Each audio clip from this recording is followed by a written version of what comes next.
안녕하세요, 청취자 여러분들. 저는 아웃도어 매장을 운영하고 있는 40대 주부입니다. 저에게 일어난 모종의 사건을 어딘가에 재미나게 풀어내고 싶어서 이렇게 사연을 올려보게 되었습니다. 친구들에게 이야기를 하자니 제 얼굴에 침을 뱉는 격이라 익명의 힘을 빌려서 용기를 내봅니다. 정말 남들이 들으면 콩가루 집안이라고 욕을 할 것 같은 그런 부끄러운 이야기지만 속 안에 감춰두고 있으니 속병이 날 것 같네요.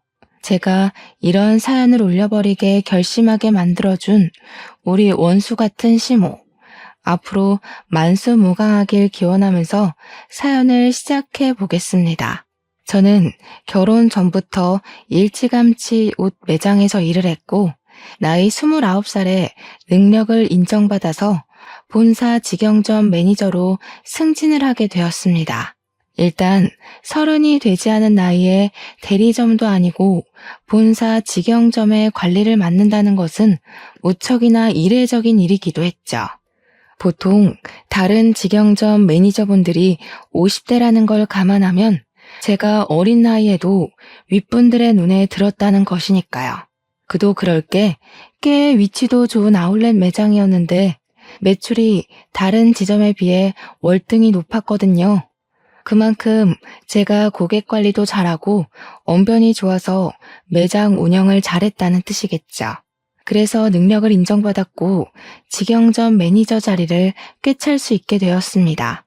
지금 남편이랑은 한때 같이 일했던 직원이 소개팅을 주선해 주어서 만나게 되었습니다. 소개팅이라는 매개체로 잘 될 확률이 무척이나 적다고 하던데 저희는 대화가 잘 통했고 서로의 외적인 부분이 마음에 들었고 그래서 잘 이어지게 되었습니다. 연애를 하는 동안에 싸우는 일도 거의 없었고요. 취미도 비슷하고 생활 습관마저 비슷해서 운명의 상대를 여기서 찾았구나 하면서 지냈습니다. 밖에 나가서 몸을 사용하며 노는 것을 싫어했고 집에 콕 들어박혀서 공포 영화를 보는 걸 좋아했고요. 오이는 냄새만 맡아도 둘 다 기겁을 했고 강아지보단 고양이를 더 좋아하는 성격까지 무척이나 비슷했어요. 그렇게 남편과 저는 연애를 3년이나 했고 나이가 차고 혼기가 다가오자 결혼을 하기로 약속했습니다. 그때까지만 해도 우리의 미래에는 꽃길만 가득할 거라 믿어 의심치 않았습니다. 성품이 바르고 심성이 착한 남편에게 그런 시어머니가 존재할 거라는 생각을 전혀 하지 못했기 때문이죠. 제 인생의 변수 같은 예상치 못한 일이 벌어지기 시작한 건 결혼 허락을 받기 위해 처음으로 시댁에 인사를 드리러 간 날부터 시작이 되었습니다. 남편에게 살짝 언지를 듣긴 했지만 시모의 성격이 그렇게까지 소위 말하는 대박인 사람일 줄 몰랐거든요. 안녕하세요 하고 처음 인사를 드리고 시댁 현관에 발을 들이밀자마자 시모가 딱 그러더라고요. 너는 오늘 손님으로 온 자리니까 손 하나 까딱하지 말고 있어라 하고요. 그 말이 무슨 뜻이겠어요? 오늘은 손님이니까 가만히 있더라도 다음부터는 아니니까 분주하게 움직여라 이 소리 아니겠나요? 더 대박인 건 남편보다 먼저 결혼한 남동생이 있었는데 그러니까 동서. 저한테는 동서되는 사람한테 이것저것 죄다 시키더라니까요. 네 형님 될 사람이 오니까 분주하게 일을 하라면서 동서한테 일일이 시키는데 시모는 손 하나 까딱 안 하고 옆에서 지시만 내리더라고요. 살얼음판 걷는 듯한 기분이 들고 속으로 와 이거 큰일 났다. 시집살이 대박으로 시키는 거 아닌가 하면서 눈치만 봤죠. 그런데 더 대박인 건 그런 시모에게 한마디도 지지 않는 동서였다는 거죠. 진짜 보통이 아닌 수준이다 하고 느꼈는데 이 기센 사람들 사이에서 나는 살아남을 수 있는 건가 싶었습니다. 시모가 동서한테 간이 싱겁다 하면 동서는 어머님 소금 주세요. 시모는 동서 째려보면서 거기 있다 하면 손이 안 닿아요. 고춧가루는요? 거기 있잖니. 계란도 좀 꺼내주시고요. 너는 손이 없어 발이 없어? 하면서 둘이 말싸움을 하더라고요. 시모가 이래라 저래라 하면 동서는 그거 주세요, 저거 주세요 하고 시모가 네가 직접 가져가라 하면 동서는 저 그거 어디 있는지 몰라요 하고 둘이 무슨 꽁트 찍는 것처럼 대화를 하는데 웃긴 건 동서는 정말 시모를 보조원처럼 부려먹으면서 집안일을 하더라고요. 그 정도면 누가 누구 수발을 들고 있는 건지 헷갈릴만 하더라고요. 저는 그 사이에서 약간 체하는 기분을 느끼며 이 난간을 어찌 헤쳐가야 할까 고민을 했죠. 다행스럽게도 동서가 아주 쿨한 성격을 가진 여자였다는 거죠. 밥 잘 먹고 이야기 잘 나누고 집에 간다고. 남편이랑 저랑 서방님네랑 다 같이 나왔는데 동서가 저를 슬며시 잡더라고요. 형님 되실 분이니까 터놓고 이야기할게요. 절대로 기죽으시면 안 되고요. 또박또박 싸워서 이기셔야 돼요. 우리 시모가 발 뻗을 곳 보고 뻗는 분이시거든요. 처음에 제가 비위 다 맞췄는데 그러다가 호구 잡혔어요. 한번 대판으로 싸운 다음에서야 저한테 뭐라고 안 하시거든요. 오늘은 형님 온다고 일부러 기세 보이고 싶다고 저러신 거고요. 평소에는 저한테 한마디도 못 하시거든요. 그니까 형님도 저처럼 드세게 나가셔야 돼요. 어려우면 연락 주시고요. 그렇게 자기 할 말 쏙 하고 가더라고요. 순간 제 머릿속에 시모를 들이받으라고? 이게 무슨 콩가루 같은 이야기지? 했어요. 동서가 정말로 저를 걱정해서 말해주었던 진심이라는 걸 그때는 잘 몰랐죠.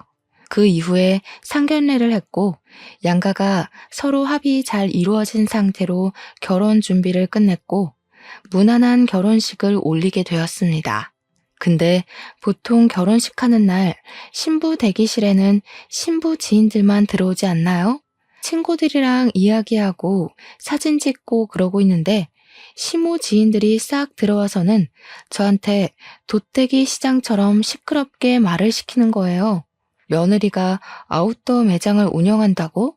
하면서 자기네들이 시모의 산악 동호회 친구들이라고 하더라고요. 우리 시모 취미가 산을 타는 것이었는데 아웃도어 매장을 운영하는 며느리가 들어왔다고 싸게 살 수 있다고 자랑을 하셨나 보더라고요. 옷을 좀 할인해달라고 일부러 찾아와서 저한테 말을 건 것이었죠. 제가 운영하고 있는 매장이 직영점이라서 본사에서 내려온 할인율만큼만 할인을 해줄 수가 있었거든요. 기본적으로 아울렛 매장이라 깔리고 들어가는 할인율도 있었고요. 저는 뭐 땅 파서 장사하는 것도 아닌데 제가 맘대로 할인을 해줄 순 없죠. 굳이 신부 대기실까지 찾아와서 할인 이야기 꺼내고 가는 시모 지인들도 무척이나 별로였어요. 그거 하나 딱 찝찝한 거 남기고 결혼식 잘 하고 저희는 바로 신혼여행지로 떠났습니다. 남편과 저는 평소에 가볼 수 없는 곳으로 신혼여행을 가자고 약속을 했고 그 장소는 바로 약속의 땅 뉴질랜드였습니다. 뉴질랜드가 워낙 자연 경관이 거대하고 멋있고 또 산을 걷는 트레킹이 유명한 나라잖아요. 남편이랑 같이 트레킹 관광을 나섰는데 거기서 엄청 좋은 트레킹화를 팔고 있더라고요. 큰 마음 먹고 제 거랑 남편 거 사면서 시모가 산악 동호회를 한다고 했으니까 시부모님 드릴 신발도 한 켤레씩 샀습니다. 당연히 한국까지 전화를 해서 신발 사이즈 물어보고 샀죠. 귀국을 해서 시댁에 신발을 딱 가져가니까 시부가 너무 마음에 든다고 좋아하시더라고요. 근데 시모는 약간 마음에 안 든다는 식으로 삐죽거리면서 시부한테 그러더라고요. 당신은 산에 가자고 하는데도 안 가면서 이런 좋은 신발이 왜 필요하냐고요. 시부가 아니 뭐 산 탈 때만 신는 신발인가? 그냥 신고 다니면 되지 하니까 시모가 저를 보면서 색이 이거밖에 없었니? 이러는 겁니다. 아웃도어 매장한다는 애가 신발색을 이런 갈색으로 골라오면 어떡하냐고 등산화 화려한 게 요즘 유행인 거 몰라서 그러냐고 하는 거예요. 몰랐으면 지금이라도 자기 말 듣고 화려한 운동화로 매장에 있는 거 다 바꾸라며 핑크색, 노란색 이런 거 없었냐고. 계속 갈색이 뭐야 갈색이 하시더라고요. 그래서 제가 뭐 대충 대꾸했죠. 갈색이어야 더러워져도 별로 티가 안 나죠 하면서요. 산 한 번 타면 신발이 얼마나 더러워지는데 노란색, 핑크색 타령을 하고 있나 싶었습니다.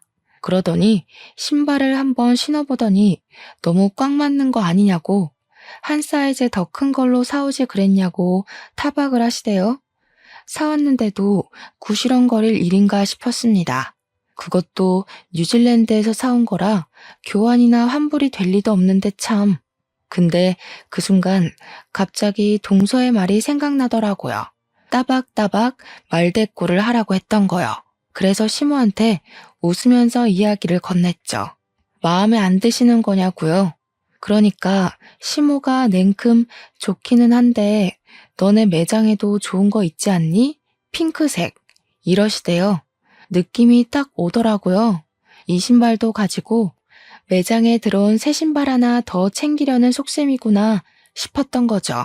그래서 저는 눈치 없는 애처럼 그 신발 마음에 안 드시면 그냥 저 달라고 했어요. 제가 2개 신겠다고요. 그러고는 셀쭉하게 말했죠.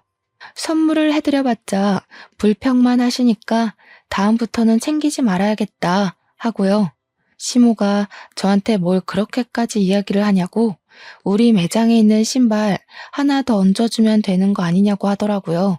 그래서 매장에 있는 신발 5% 할인해드리겠다고 하니까 가족끼리 신발 하나 못 주냐고 구시렁구시렁. 신발 이미 사드렸구만 뭘 그렇게 욕심을 내는지 참. 하루는 출근해서 매대 정리하면서 매출을 확인하고 있었습니다. 말일까지 제대로 정산해 놓지 않으면 꼭 중간에 구멍이 나는 일이 있더라고요. 이리저리 매출 전표 보면서 재고랑 같이 확인하고 있는데 시끌벅적한 소리가 입구에서부터 들리더라고요.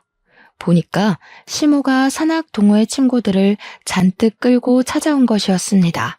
낯이 익다 싶었는데 신부 대기실에 와서 할인 이야기를 하고 갔던 그 친구들 얼굴이 딱 떠오른 거였죠. 저한테 매장 구경 좀 하러 왔어 하더니 바람막이 입어보고 획 던지고 모자 써보고 뒤집어서 놓고 신발까지 신어보고 난리를 치더라고요. 우리 직원의 눈빛이 와 저거 언제 치우지? 하는 눈빛이던데 제가 다 민망하더라고요. 그러더니 다들 양말 한 켤레씩 들고 와서는 등산 양말 사러 온 거라고 할인을 팍팍 넣어달래요. 고작 5,000원짜리 양말 사면서 할인은 무슨 할인인가요? 시모가 저를 쓱 보더니 원래 양말 같은 건 사은품으로 나가는 거 있지 않냐고 그거나 좀 달래요. 6명이 거 3만원어치 사가면서 사은품 달라고 말하는 게 양심적으로 가능한 일인가요?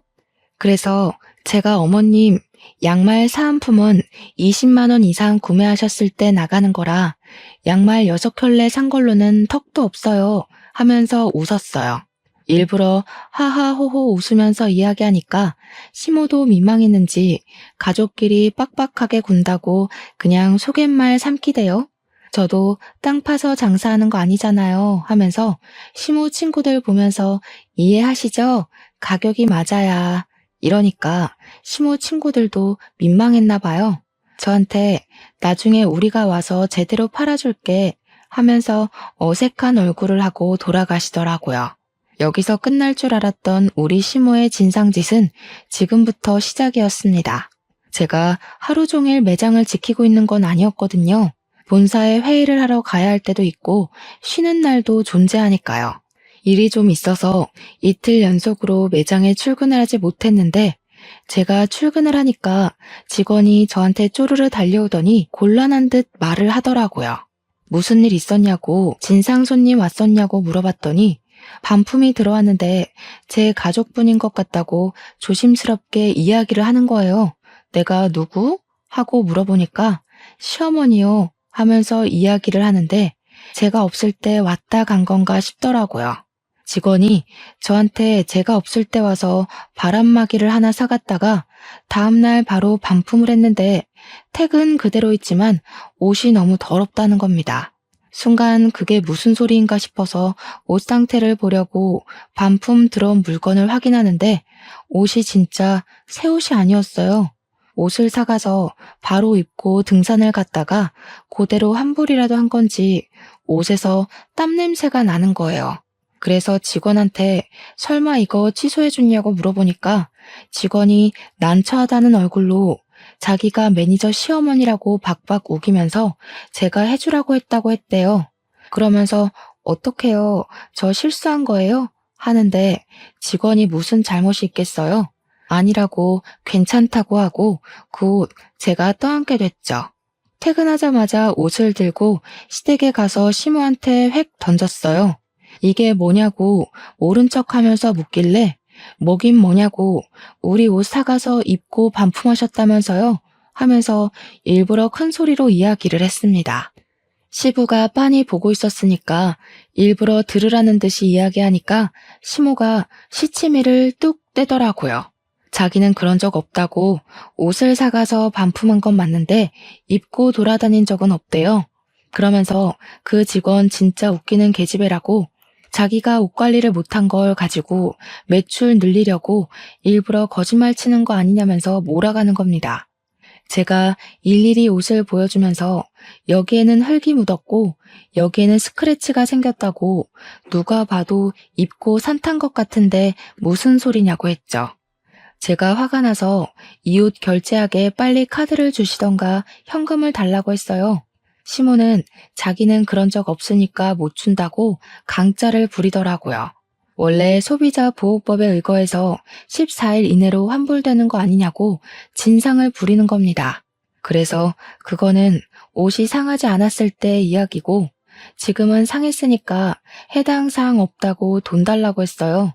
씩씩거리면서 죽어도 못 준다는 식으로 이야기를 하는데 듣고 있던 시부가 무슨 그런 파렴치한 짓을 하냐고 저한테 현금을 주시더라고요. 시부라도 정상이라서 다행이지 시모의 진상짓은 넌덜머리가 났습니다. 저한테 가족끼리 왜 그렇게 빡빡하게 구냐며 대충 세탁해서 팔면 되지 하는데 열이 오르더군요. 그러고 한동안 조용한 것 같더니 한 달 뒤에 제가 쉬는 날 우리 시모가 와서 옷을 또 사가지고 가서는 반품을 했대요. 직원한테 이번에도 옷이 더럽냐고 물어보니까 그건 아닌데 하면서 말꼬리를 흐리더라고요. 무슨 일이냐 하니까 옷을 30만 원치를 사가서 바로 반품을 하긴 했는데 사은품으로 증정되는 등산 모자랑 양말은 쏙 빼놓고 환불했다는 겁니다. 그거는 사은품이니까 자기 거 아니냐고 사은품까지 반납을 해야 하는 거냐 어차피 증정품 아니냐 하면서 안 주더래요. 양말하고 모자는 이미 자기가 신었으니까 그냥 자기가 갖겠다고 하면서 매니저 시어머니야 했다는 겁니다. 당연히 그 말을 듣는데 제가 열이 받지 않겠습니까? 또 시댁으로 찾아갔죠. 신모가 보자마자 이번에는 안 입고 반품했다고 당당하게 말하길래 사은품은 왜 챙겨가서 돌려주지 않냐고 했습니다. 사은품이요. 저희도 공짜로 나눠주는 거 아니고요. 매장에서 돈 주고 사서 고객들한테 감사한 마음에 드리는 거예요. 근데 어머님께서 그렇게 쏠랑 사은품만 챙겨가시면 다른 고객님 한 분은 그 사은품을 받을 수가 없잖아요. 우리가 땅 파서 장사하는 거 아니라고 몇 번을 말씀드려요? 저희 매장에 찾아오지 마세요. 어머님한테는 저 더 이상 물건 안 팔겠습니다. 우리 직원한테도 말해놨으니까 다음에 또 오시면 경찰 부르던가 할 거예요. 아시겠어요? 그렇게 이야기를 하니까 시모가 저한테 씩씩거리면서 너 내가 무서운 줄 모르고 막 나가는구나 하는 겁니다. 저도 참지 않고 버럭하면서 이야기를 했죠. 무섭긴 누가 무섭냐고요. 시모가 갑인 줄 알고 그러냐고. 나한테 무서운 건 우리 회사 사장님 말고 없다고. 이러다가 내가 잘리게 생겼는데 뭐가 어쩌고 어째요? 하면서요. 일부러 시모 자존심 상하라고 내가 시모 아들보다 돈 더 많이 번다고 고작 중소기업 과장이 나보다 더 능력이 있겠냐, 뭐가 있겠냐고요 했죠. 시모도 지지 않고 저한테 지금 우리 아들 무시하냐고 소리를 지르길래 시모가 잘하면 내가 무시할 일이 뭐가 있겠냐고 맞받아쳤어요. 시모가 나한테 잘하면 나도 당연히 시모 아들한테 잘하지 않겠냐고 하니까 입만 삐죽이고 아무 말도 못하더라고요. 옆에서 보고 있던 시부가 저한테 말 잘했다고 시모한테는 왜 안 하던 짓을 자꾸 해서 며느리 쪽팔리게 만드냐고 한 소리 하셨어요. 시모가 시부를 보면서 이 집안에 자기 편은 하나도 없다고 밖에 나가서 자기 편 만들어 와야겠다고 하더라고요. 이걸 그냥 나만 알고 있어야 하나 고민을 하다가 결국 동서한테 전화를 걸어서 이야기를 했죠. 그러니까 동서가 엄청 잘한 거라고 그렇게 100번을 말해야 겨우겨우 알아듣는다고 하더라고요. 자기는 백화점 속옷 매장에서 일을 했었는데 결혼하고 얼마 되지 않아서 팬티를 사가서 입어놓고는 환불을 하러 왔대요. 동서가 입던 팬티는 환불 안 된다고 고래고래 소리치면서 이야기를 했더니 그제야 쪽팔린 줄 알고 돌아갔다고 했대요. 백화점 매장에 블랙 컨슈머로 등록까지 시키고 백화점에서 따로 관리 대상으로 분류하게 했더니 그제야 찾아오지 않더라며. 와, 너무 충격적이지 않나요? 입던 팬티를 환불하러 오는 게 말인지 방귀인지 상상 초월이었습니다. 그렇게 제 말을 잘 알아들은 줄 알았던 시모는 제가 쉬는 날 골라서 또 매장에 찾아왔더라고요. 도대체 어디에 신복을 숨겨놓은 건지 제가 쉬는 날은 기가 막히게 알고 찾아오더라고요.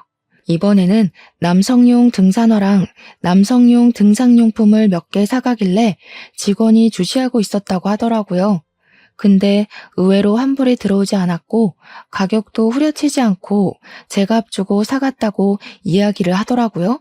그래서 저는 시모가 웬일이지 남성용 등산용품은 왜 사간 거지 싶었죠. 시부가 등산에 취미가 없어서 시모 혼자 친구들이랑 다니는 거였거든요. 이제 시부도 등산을 가나 싶어서 부부가 같이 취미 생활을 하시려나 보다 이건 좀 부럽다 하면서 생각을 했죠. 우리 남편이랑 저랑은 아무래도 시간이 잘 맞지 않아서 결혼 이후에는 취미 생활을 즐기지 못했거든요. 어차피 밖에 나가서 몸을 쓰는 취미 활동을 하는 것도 아니긴 해서 집에서 영화나 보고 게임이나 하고 하는 게 전부지만요. 시부모님이 매번 싸우기만 하는 줄 알았는데 취미 생활을 같이 한다고 하니까 부러웠죠 뭐. 시모가 오랜만에 가족들 한데 모여서 밥 먹자고 하길래 시댁에 방문을 했는데 저는 매장을 운영하는 사람이니까 딱 보면 알잖아요. 등산화 모델명만 봐도 어떤 신발인지 눈에 들어오는 그런 안목이요. 분명 신발도 사가고 용품도 사갔는데 현관에서 신발장을 둘러보는데 그 신발이 없더라고요. 그래서 뭐지? 싶어서 시모한테 남성용 등산화 사가셨다고 들었는데 아버님이랑 등산 다니시는 거 아니었어요? 하고 물어봤죠. 시모가 순간 당황해하면서 아니라고 그거 우리 동호회 사람이 생일이어서 선물하려고 산 거였다고 하더라고요.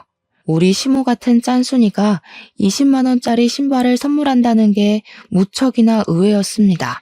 그래도 뭐 같이 등산 다니고 돈독한 친분이 있는 사람이면 그럴 수 있겠다 싶었죠.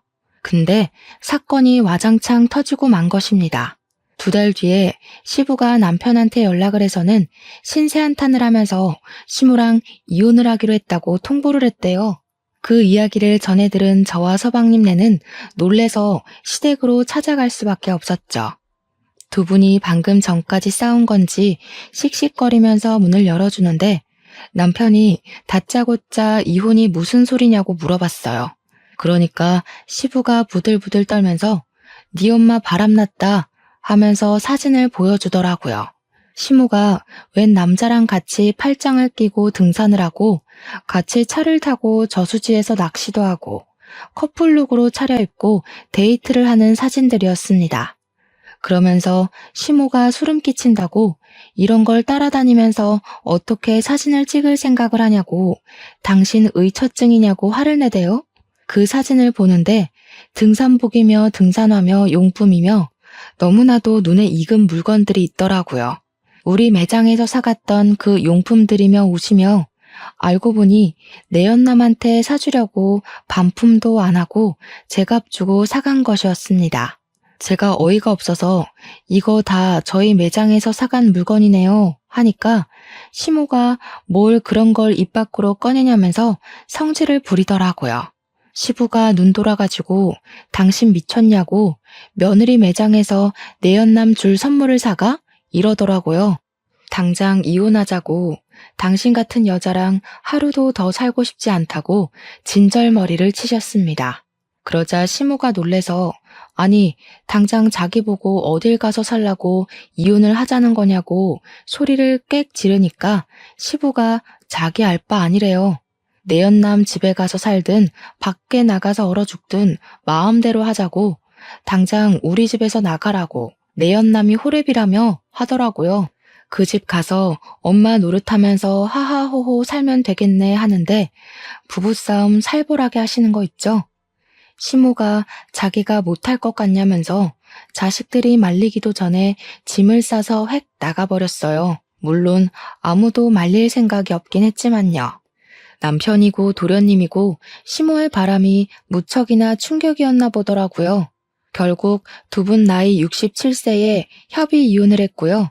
위자료랑 재산 분할은 그냥 없는 셈 치고 이혼만 하기로 했다고 하셨습니다. 그리고 정말 충격적이게도 시모는 진짜 내연남의 집에 들어가서 살림을 차렸다는 겁니다. 우리 남편이 전화해서 어디서 뭐 하면서 살고 있냐고 아빠한테 지금이라도 싹싹 빌고 집에 들어가라고 연락을 했더니 시모가 웃더래요. 자기가 왜 그래야 하냐며 너무너무 행복해서 미칠 것 같다고.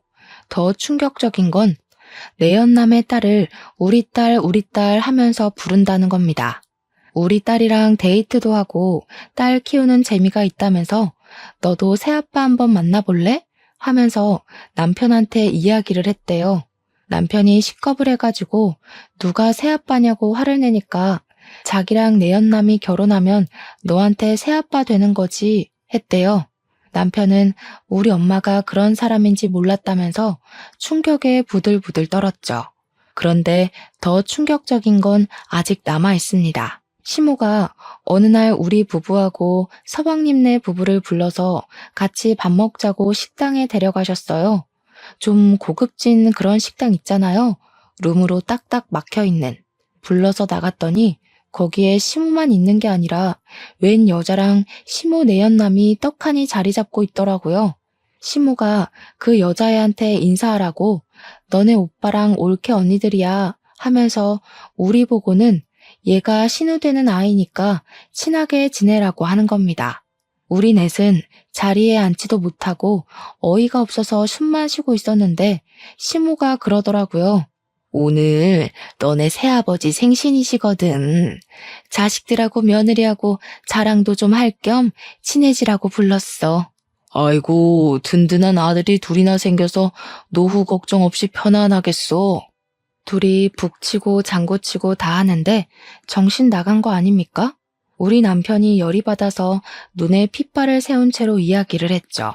누가 누구 노후를 책임진다고 이런 개소리를 정성스럽게 하십니까? 어머, 얘. 못 배워먹은 사람처럼 새아버지한테 그게 무슨 말버릇이니? 당장 사과드려. 남편이랑 서방님은 사과는 무슨 얼어 죽을 사과냐고 이런 자리인지 모르고 나온 거니까 두 번 다신 이런 자리 만들지 말라고 엄포를 놓았습니다. 한 번만 더 이런 경우 없는 짓 하면 신모고 나발이고 인연 끊겠다고 선언을 했죠. 뒤돌아서 나오는데 시모가 막 뛰어나오더라고요. 제일 뒤에 걷고 있던 제가 만만한지 저를 딱 붙잡고는 사정을 하더라고요. 얘, 돈 좀 주고 가라.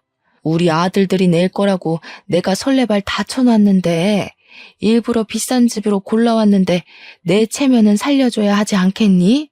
저 지갑 안 들고 왔는데요. 어머님이 불러내신 거라 당연히 어머님이 사주시는 건 줄 알고 지갑 안 들고 왔죠. 야, 너네 버르장머리 없이 뭐 하는 거야? 당연히 자식들이 사야지 내가 돈이 어딨어. 아까 방에 있던 어머님이 좋아 죽겠다고 했던 내연남 딸한테 내라고 하세요. 뭐? 내연남 딸? 너한테는 시누이야. 어머, 저한테 왜 시누이예요? 우리 남편이랑 저 여자랑은 가족이 아닌데요. 그러고는 재빨리 식당을 빠져나왔습니다. 우리 남편은 완전 열이 받아가지고 엄마가 저렇게 파렴치한 인간인 줄 몰랐다고, 어떻게 저런 짓을 할 수 있냐고 시부가 불쌍하다고 난리였어요. 그런데 여기서 일이 끝났으면 제가 사연을 쓰지도 않았겠죠. 더 파렴치한 일은 그 뒤에 벌어지게 되었습니다. 제가 글쎄 생각지도 못했던 갑상선암에 걸리게 된 것입니다. 임신을 준비하던 도중 수치가 이상하다는 종합검진 결과에 놀라서 큰 병원을 찾아가니 갑상선암이라고 하더라고요. 물론 완치율도 높고 다른 사람들보다 훨씬 더 빠르게 발견을 하게 되어서 수술만 하면 괜찮을 거라고 하더라고요. 평생 약을 달고 살아야 해서 한동안 임신 계획은 가지면 안 된다고 했지만 그 이외에는 아무 문제도 없을 거라고 저를 안심시켜 주었습니다. 의사의 조언에 따라서 수술 날짜까지 빠르게 잡고 났는데 그래도 제가 암이라는 사실은 변하지가 않잖아요. 남편과 저는 한동안 마음을 추스르느라 바빴습니다. 치료와 수술을 해야 하는 바람에 어쩔 수 없이 한동안 일을 쉬어야 하는 처지에 달했고 매장 관리는 결국 다른 사람에게 넘기게 되었습니다. 본사에서는 수술 이후 경과가 좋아지면 다른 매장을 주겠다고 했지만 제 첫 매장이다 보니 애착이 가는 건 어쩔 수 없었어요. 그래도 피곤하면 안 되고 컨디션 조절을 잘 해야 한다고 해서 일을 할 수 없게 되었죠. 인수인계까지 마치고 본격적으로 치료가 시작되는 주까지 일을 도와주기로 했습니다. 본사에서는 일단 퇴직을 하게 되는 것이라 퇴직금까지 받아갈 수 있었습니다. 집에서 쉬려고 하니까 영 좀이 쑤시더라고요. 그런 와중에 무슨 일 때문에 매장을 방문했는지 모르겠지만 시모가 또 그 매장에 방문을 했나 보더라고요. 직원에게 연락이 왔는데 당당하게 들어가서 내가 여기 매니저 시어머니인데 했다는 겁니다. 그런데 매니저가 변경이 되었잖아요? 새로 들어온 매니저가 저는 시어머니가 없는데요? 한 거죠. 시모가 놀래서 우리 며느리 어디 갔냐고 하니 직원이 모르셨냐고 몸이 안 좋아서 퇴직을 하셨다고 이야기를 한 겁니다. 저한테 혹시 실수한 거 아니냐고 연락이 온 건데 그냥 잘했다고 했어요. 시모는 머리를 그때부터 굴리기 시작했나 봐요. 쉬는 것도 아니고 퇴직이라고 하니까 어디 아파도 단단히 아프구나, 죽을 병이라도 걸렸나 싶었던 거죠. 우리 남편한테 전화해서는 걱정스러운 말투로 우리 며느리 어디가 아픈 거냐고, 큰 병이냐고 꼬치꼬치 캐묻고 난리를 쳤대요. 며느리 건강 걱정 한 번 안 할 것처럼 굴던 사람이 막 걱정돼 죽겠다고 이야기를 하니까 남편도 마음이 좀 풀어졌나 봐요.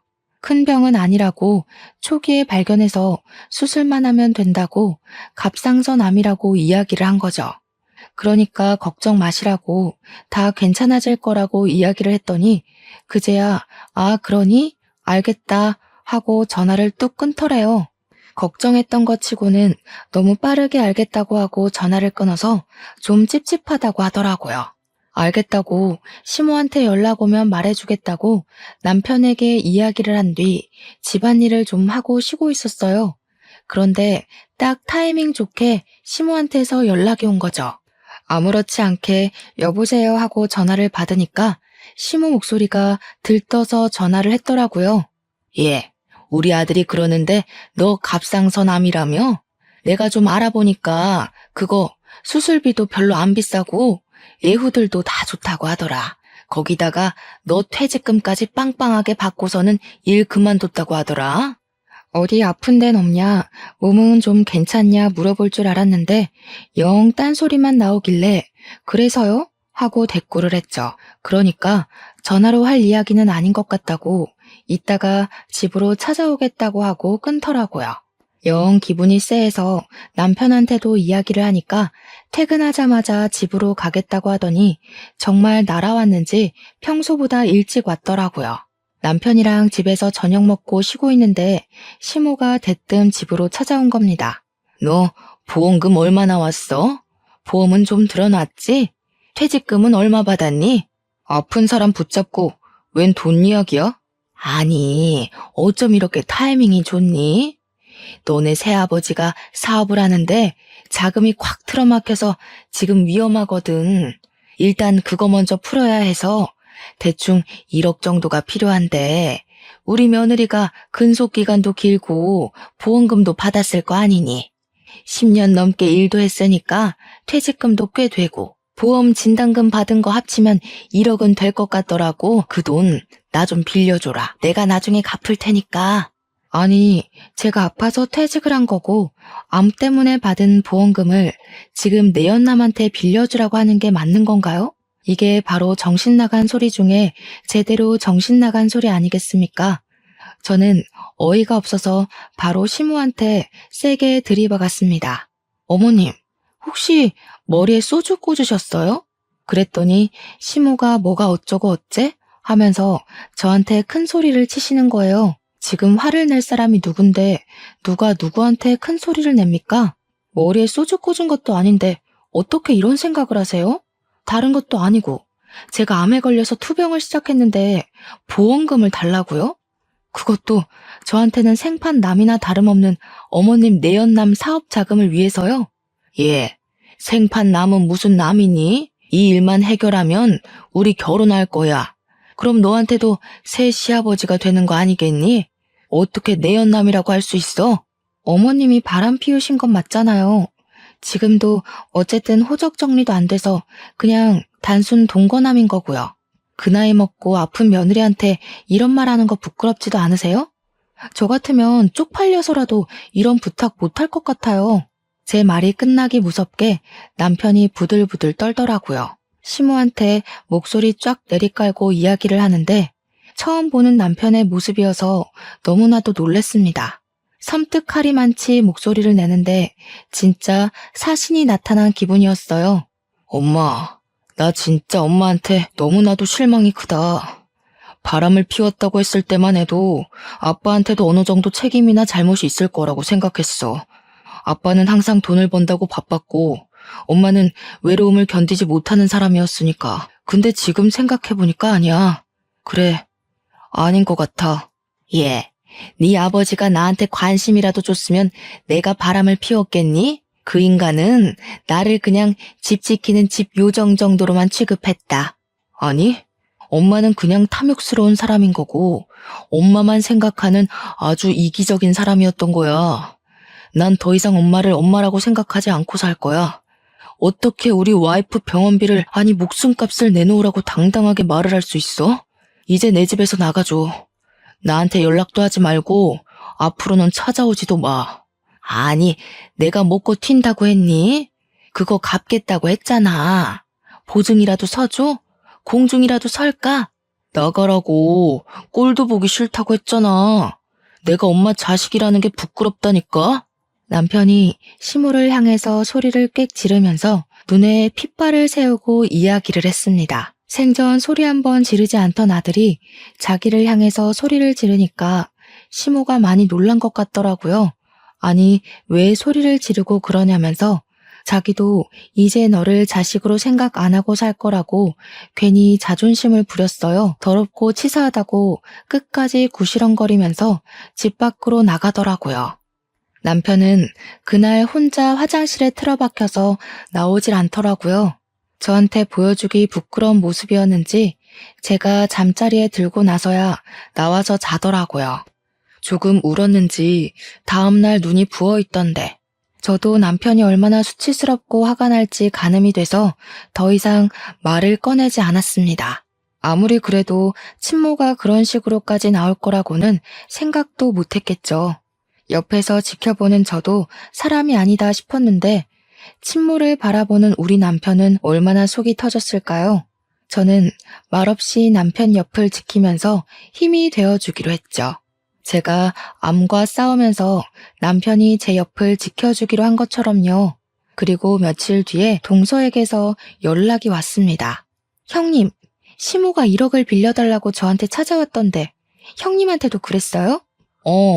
그거 빌려준 거 아니지? 어쩜 그 부탁을 동서한테까지 찾아가서 했대? 형님, 저희가 여윳돈 1억이 어디 있겠어요. 저한테 뭐라는 줄 아세요? 형님 암보험금이랑 퇴직금 달라고 했더니 2년을 끊자고 했다면서 형님이랑 아주버님이랑 아주 쌍으로 못된 것들이라고 당당하게 이야기를 하시더라고요. 남편이랑 저랑 그 소리 듣고 정신 나간 거 아니냐고, 남편이 노망 났냐고 썩 꺼지라고 했지 뭐예요? 우리 남편은 앞으로 얼굴 안 보고 살 거라고 연락도 하지 말고 찾아오지도 말라고 했어. 동선에는 우리도 똑같아요. 이미 아주버님이 남편한테 미리 이야기를 했었나 봐요. 돈 빌려달라고 찾아오면 집에 들이지도 말고 쫓아내라고요. 우리 남편이 아주버님 말이라면 껌뻑 죽잖아요. 집에 들어오지도 못하고 쫓겨나셨어요. 저는 동서한테 그래 다행이다, 잘했어 하고 칭찬을 해줬습니다. 우리 부부는 시모를 없는 사람이다 생각하고 지내기로 했다고 동선에도 그렇게 하라고 전했죠. 그러니까 동서가 마지막으로 딱 그 말을 하대요. 사람이 욕심부리고 이기적으로 굴면서 자기 생각만 하고 살 때 알아봤어야 했다고요. 그렇게 통화를 마무리하고 나서 저도 마음을 완벽하게 비웠습니다. 그 뒤로 한동안 조용했던 일상을 보내고 수술을 받고 회복을 하던 와중이었습니다. 수술 후 2개월이 지나기도 했고 오랜만에 시부한테 반찬이나 가져다 드리려고 보자기에 반찬통을 싸서 시댁에 찾아갔어요. 그런데 시댁 문간 앞에서 시모가 울고불고 그러고 있더라고요. 문은 꽉 닫혀 있고. 시모가 저를 쓱 보더니 퉁퉁 부은 눈으로 반찬 싸들고 온 거냐고 잘 됐다고 문 좀 열어보라고 하더라고요. 제가 미쳤다고 시부가 닫아둔 문을 열겠습니까? 바로 경찰을 불렀습니다. 경찰차가 요란한 소리를 내면서 찾아왔고 시모는 저한테 네가 부른 거냐고 사색이 되어서 묻더라고요. 집 앞에 경찰차가 오고 소란스러워지니 그제야 시부가 문을 열어줬어요. 저한테 경찰 부른 거야? 하길래 네 했더니 시부가 잘했다고 칭찬을 해주셨습니다. 고 경찰 양반, 저 망할 옆에 내가 남의 집에 주거 침입하려고 했으니 잡아가시오. 아니 여보, 남의 집이라니 어떻게 이 집이 남의 집이야? 우리 집이지. 오호, 이혼을 했으면 남이지. 그 동거남은 어쩌고 여기 와서 같이 살자고 한 번만 봐달라며 울고불고 빌어? 경찰분들 수고 많으십니다. 저 옆에 내 당장 데려가서 가둬버리쇼. 경찰은 이미 신고가 들어왔고 주거 침입이라는 명분이 있어서 어쩔 수 없다며 시모를 끌고 가셨습니다. 저는 시부한테 반찬을 잘 전해드리고 집으로 돌아왔고 그날 저녁 시부에게서 연락이 왔어요. 경찰이 조사를 끝냈다고 시부한테 연락을 주면서 사건의 전말을 알게 되었습니다. 시모는 결국 1억을 구하지 못했고 내연남은 시모한테 온갖 난리를 떨면서 쫓아냈다고 하더라고요. 알고 보니 내연남도 1억을 구해다 주겠다는 시모의 말에 속아서 같이 동거를 했던 거라고 하더군요. 내연남이 시모한테 그 돈 때문에 7살이나 많은 늙은 아줌마랑 동거까지 한 건데 그 돈 못 구해와서 길바닥에 내앉게 생겼다고 했대요. 시모가 돈이 있어 뭐가 있어요? 시부한테 원룸이라도 얻어달라고 사정사정을 했다는데 시부가 그것도 거절했대요. 나중에 듣기로는 뭐 지방에 있는 친척네 집으로 갔다는 것 같은데 별로 궁금하지 않더라고요. 시부도 그렇고 우리 남편도 서방님도 강다니는 사람이라서 일이 확실하게 해결됐지 아니었으면 시모가 누울 자리 보고 뻗었겠죠. 저는 암 수술은 무사히 완벽하게 제거되었고 의사 선생님이 경과가 좋아서 2, 3년 지나면 임신 계획을 세워도 좋을 거라 했습니다. 남편과 저는 하루빨리 이세를 만들고 싶어서 시간이 흐르기만 기다리고 있어요. 우리 가족에게 새 생명이 찾아와 더욱더 화목해지길 기대해봅니다. 제 이야기를 여기서 마치도록 할게요. 오늘도 고생하셨고 수고하셨고 또 좋은 하루 보내세요.